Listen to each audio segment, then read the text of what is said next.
back to Pagitt Radio. The final segment of hour 2 is this right on that we give out. We let the house band sort of serenade us with a may your strength bring strength, may your faith bring faith, may your hope bring hope, and may your love bring love. And we like to say that when people live in the world the way that they want to live and make the world that they want, that gets catchy. It's an airborne disease. It compels other people into the same life. Yeah. And that most of our world is actually made up of people doing the good right thing. We should point that out to when it happens. We should notice that, and we should give a right on. Yes. At the end of the first hour, we will lament because there are things in this world that are not yet the way they ought to be. And that's what compels us to make the world the way that it ought to be. Yep. That we become these co-caretakers of the world that we live in, with one another and with God. Yeah. That we join together in making the world as it ought to be. A little heaven on earth.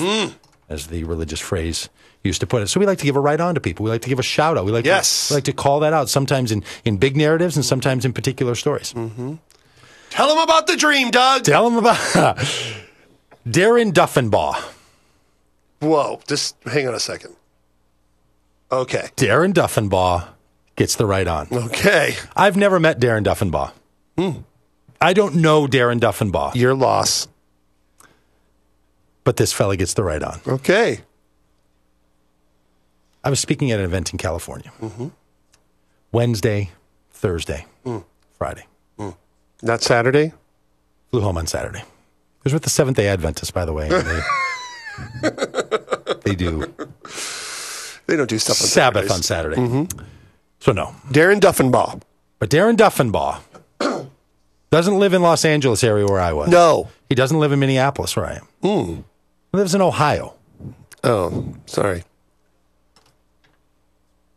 I got to this event and realized that in my previous week of vacation, I'd forgotten to order copies of my books. Oh. And very often when you go to speak at these events, the people who hear you would like to pick up a copy of the material that you're presenting. They would like to take a little Doug Pagitt home with them. Yeah, they're going to say, hey, if we're going to listen to you for 8 hours on this stuff, we'd like I'd like some resources, and if you could make it convenient for me to have you. Well, I had realized on Monday night, Tuesday, that I'd forgotten to order these books, and I'm like, son of a gun, I'm just not going to have them, whatever.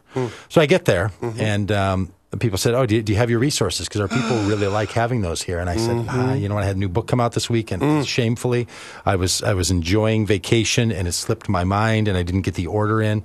I get done with my first presentation, we're going to lunch. Yeah.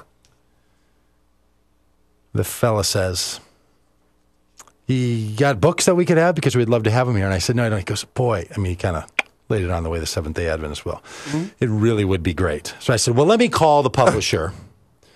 It's on Thursday. Let me call the publisher and see if I could get the books here on Thursday. This is on Thursday. Yeah. I'll speak Thursday and Friday. That's it. I'm going to be done Friday. Let's see if we can get them here the next day. It's noon California time. We break for lunch. 2 o'clock in Minneapolis, where I call the publisher that happens to be here in Minnesota. 3 in the afternoon. This is in Ohio, where the distribution center is, where my books are.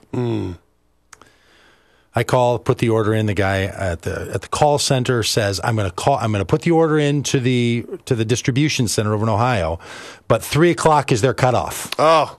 For 3 o'clock, they can't. That's when the FedEx shipment goes out. And I want these books in California the next day. Yeah. I want them in there the next day.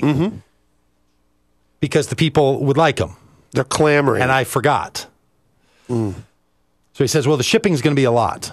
Shipping ended up being a lot. All the money I would have made, which is not very much, all went to shipping. He says to me, okay, the order's in. They're gonna be able to fulfill it. I'm like, fantastic. Because Friday morning, I go over there. There's nothing worse than a Sadventist. Awesome. Friday morning, waiting for the books to arrive. They don't arrive. I realize the building we're meeting in is closed on Friday, so I get a little concerned that perhaps the delivery shipment was going to show up, and they would see the building's closed because we were using this other part of the building, and the formal offices were and they closed. take it back. So I called to the center in Minneapolis and said, could you give me the routing number, the tracking number? I'd like to keep track of this, if you don't mind. They said, well, hey, let me look it up. And then he goes, oh, we've got a problem. The order was canceled yesterday. I guess they couldn't get it out on time. Now I'm defeated. Now I'm like, come on. Now there's not going to be any books. I told the people yesterday that we're going to have the books. Now there aren't going to be the books. 20 minutes later, the books show up. What? The books show up. So I call back and I said to the guy at the call center, hey, the books are here. And he goes, you know who you need to send a thank you note to? Darren Duffenbaugh. Darren works at the distribution center, and the order got in after the shipment had gone. Mm-hmm. Darren Duffenbaugh personally packed the box, put it in his car, and drove it to the next distribution center to get it onto the FedEx truck. Darren Duffenbaugh. Why? Darren Duffenbaugh doesn't know me. No. Darren Duffenbaugh doesn't work for the publisher. Darren Duffenbaugh works at a distribution center where they do distribution. Darren Duffenbaugh saw an order come in and said, someone's going to pay that. They must really want them there. Mm-hmm. And you know what I do? I get books where they need to go. And Darren Duffenbaugh stayed an hour and a half late, worked overtime, put them in his own car, and drove them over to the next place and got them on that. Drove 2 miles down the road to the next place where their shipment pickup was like at 4. Right. Yeah, because their cutoff is at 3. He drove them to the next place where the cutoff was 4. Doesn't know me, doesn't have any reason to do such a thing, doesn't have any rationale at all. Could have easily said, dude, you don't call at 3 o'clock. Yeah. Could have totally pulled Trump, said, it's after 3 o'clock. Yeah. We clock out at 3:30. We're done around here. I mean, like you missed the window. I understand you wanted to have your books. You missed the window. He has no upside to him at all. Darren Duffenbaugh. Darren Duffenbaugh. How about that guy? Yes.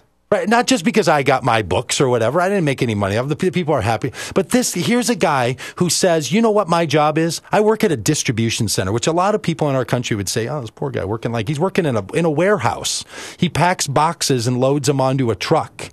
What kind of job is that? Darren Duffenbaugh says, you know what? I distribute things. I make sure I am an integral part of a system by which people get the products that they thought were important enough to produce into the hands of the people who might appreciate them. And I'm going to go above and beyond. And I thought that right on to the Darren Duffenbaughs of this world, right on to the guys who as unsung heroes on a Thursday afternoon stay and work late and troubleshoot on. And the reason it said the order was canceled is he couldn't get it to print properly because it was after 3 o'clock.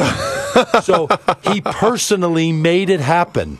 Went in and hacked the system to get the order completed, put him in a box himself and went over there. And to all the people who do that kind of thing, to all the people who go the extra mile, who do the extra step, because the thing that they do in their job, they know might seem unglamorous, might seem unimportant, but they know that what they do is not something that other people would brag about, but they know that what they do is important in this world. And Darren Duffenbaugh, for crying out loud. So I'm going to send him a little gift. I'm going to send him a little something. And you got that on Friday? I got it on Friday. It was a Friday after work he did this. No, he did it on Thursday. Oh, he did it on Thursday. He did it on Thursday. We got it there Friday at 11 o'clock in the morning. Darren Duffenbaugh.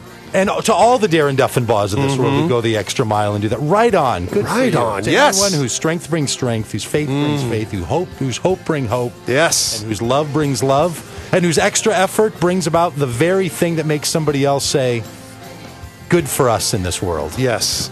There's good people in this world. When you meet one, tell them thanks. From Doug Pagitt Radio on AM 950, the progressive voice of Minnesota, and DougPagittRadio.com. Live free, herpes monkey! Hard-hitting interviews, news-making guests, and incisive analysis.